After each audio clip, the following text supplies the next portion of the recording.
Hey everyone, how are you? I hope you all are fine. आज हम discuss कर रहे हैं क्लास 10th के प्रैक्टिस पेपर 2024 और 25 के लिए जो डिज़ाइन किए गए हैं HBSC द्वारा। सोशल साइंस सब्जेक्ट है हमारा। चलिए स्टार्ट कर लेते हैं।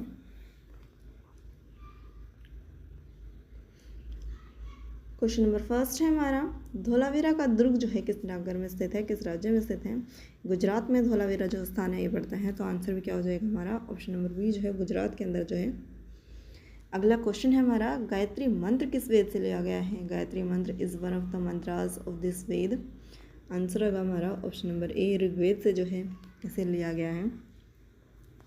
अगला क्वेश्चन है हमारा क्वेश्चन नंबर थर्ड, तुर्क जो है वो किस प्रकार की एक बर्बर जाति थी? मध्य एशिया की बर्बर जाति माना जाता है, सेंट्रल एशिया की। अगला क्वेश्चन है हमारा क्वेश्चन नंबर 4, वे किसान जिनके पास ज़मीन का मालिकाना अधिकार होता था वो क्या कहलाते थे? वो खुदकाश्त कहलाते थे।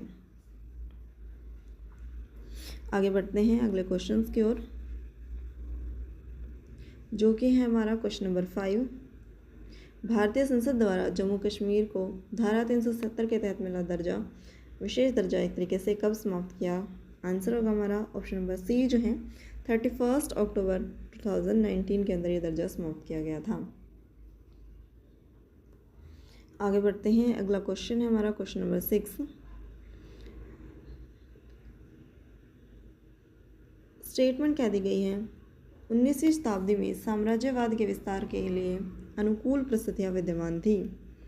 इसके साथ ही रीज़न क्या बताया गया है? बड़े पैमाने पर उत्पादन होने लगा, उत्पादन बढ़ने से कच्चे माल की कमी और तैयार की गई और वस्तुओं के बेचने के लिए जो है नई मंडी की आवश्यकता होने लगी। बिल्कुल सही बात है, यानी कि ये दोनों चीज़ें जो है वो एक तरीके से सही है और जो रीज़न है वो हमारे स्टेटमेंट की एक तरीके से सही व्याख्या भी कर रहे हैं, क्योंकि इस टाइम पीरियड पर जो है एक तरीके से साम्राज्यवाद काफ़ी विस्तार फैला था और उसके लिए जो है अनुकूल परिस्थितियाँ किस प्रकार पैदा हुई थी?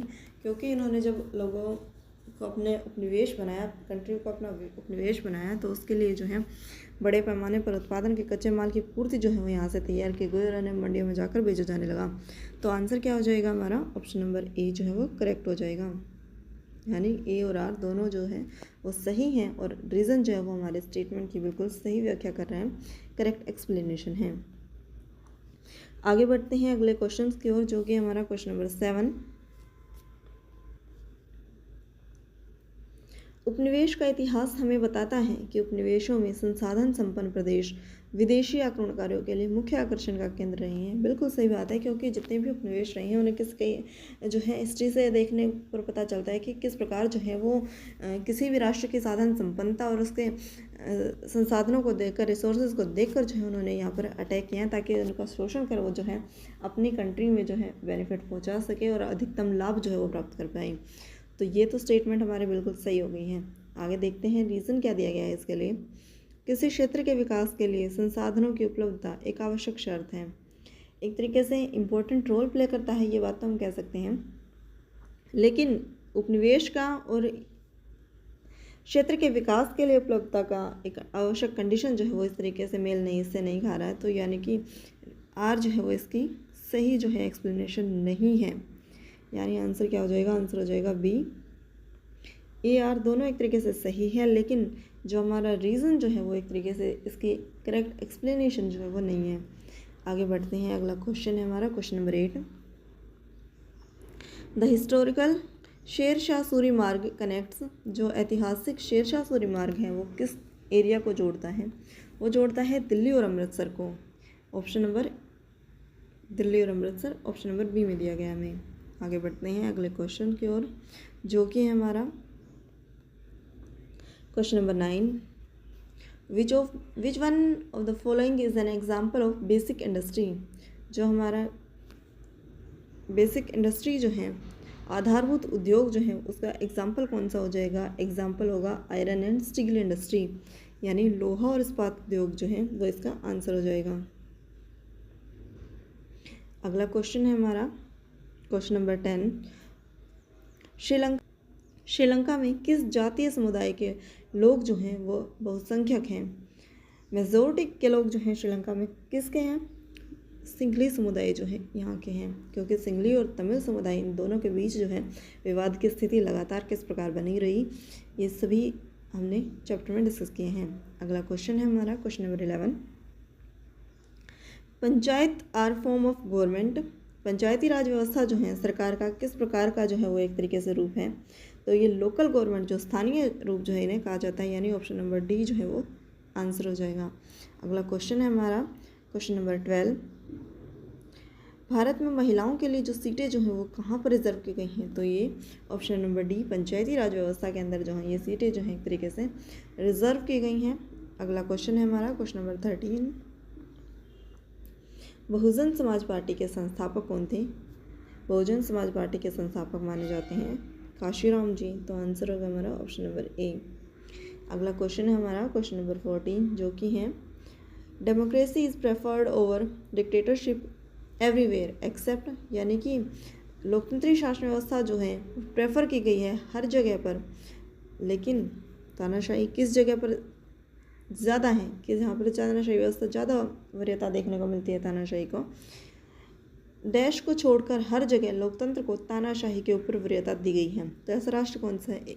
बिल्कुल समझ जाएंगे हम ऑप्शन से, पाकिस्तान में ही हो सकता है ऐसा। तो कितनी बार सेना के द्वारा जो है वहाँ पर तख्ता पलट किया गया है और किस प्रकार जो है चुनी हुई सरकार को गिराया गया, ये एग्जाम्पल हमें देखने को मिले हैं कि हर बार जो है लोकतंत्र के ऊपर किसको वरीयता दी गई, तानाशाही शासन व्यवस्था को वरीयता दी गई है एक तरीके से। आगे बढ़ते हैं। अगला क्वेश्चन है हमारा क्वेश्चन नंबर 15। नागरिक के प्रति जवाबदेही का सबसे बुनियादी परिणाम क्या है। आंसर होगा हमारा डेमोक्रेसी के अंदर जो है लोकतंत्र शासन व्यवस्था के अंदर देखने को मिलता है। अगला क्वेश्चन है हमारा क्वेश्चन नंबर 16। सामान्यतः किसी देश का आर्थिक विकास किस पर निर्धारित किया जाता है। प्रति व्यक्ति आय। बिल्कुल इनकम से ही डिसाइड होगा कि कितना राष्ट्र, कोई भी राष्ट्र जो है किस प्रकार तरक्की कर रहा है, विकास कर रहा है, इकोनॉमिक डेवलपमेंट की उसकी प्रोसेस क्या है, औसत साक्षरता दर, लोगों की साक्षरता कितनी है, किस प्रकार जो है वो लोग डिसीजन मेकिंग में जो है अपना रोल प्ले करते हैं। इसके साथ ही लोगों की हेल्थ स्टेटस क्या है, लोगों की स्वास्थ्य स्थिति क्या है, यानी ऑल ऑफ द अबव जो है वो आंसर हो जाएगा। उपरोक्त सभी इन सभी को देखकर हम क्या लगाते हैं, किसी भी देश के आर्थिक विकास का डिसाइड करते हैं, निर्धारण करते हैं। आगे बढ़ते हैं। क्वेश्चन नंबर 17 है हमारा अध्यापक, डॉक्टर, ये सेवाएं जो है वो किस क्षेत्र को कहा जाता है। बेसिकली सेवा क्षेत्र जो है तृतीय क्षेत्र को कहा जाता है। तो आंसर क्या हो जाएगा, तृतीय क्षेत्र। तृतीय क्षेत्र जो है वो हमारा इस क्वेश्चन का आंसर हो जाएगा, इसे सेवा क्षेत्र भी कहा जाता है। अगला क्वेश्चन हमारा question number 18। Formal sector of credit includes, ऋण के औपचारिक जो स्रोत हैं उसमें क्या शामिल एक तरीके से किया जाता है। इसमें शामिल होते हैं हमारे बैंक और कोऑपरेटिव सोसाइटीज़। व्यापारी और मालिक तो जो है एक तरीके से इनफॉर्मल हो जाएंगे।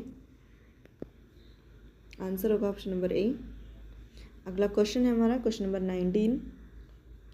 वैश्वीकरण ने जीवन स्तर के सुधार में सहायता पहुंचाई है। सभी लोगों को, विकासशील देशों के श्रमिकों को, या विकसित लोगों को, या नन ऑफ द अबोव, यानी आंसर क्या होगा, आंसर होगा हमारा ऑप्शन नंबर डी। अगला क्वेश्चन है हमारा question number 20। National consumer day कब सेलिब्रेट किया जाता है। ये सेलिब्रेट किया जाता है हमारा 5 दिसंबर को।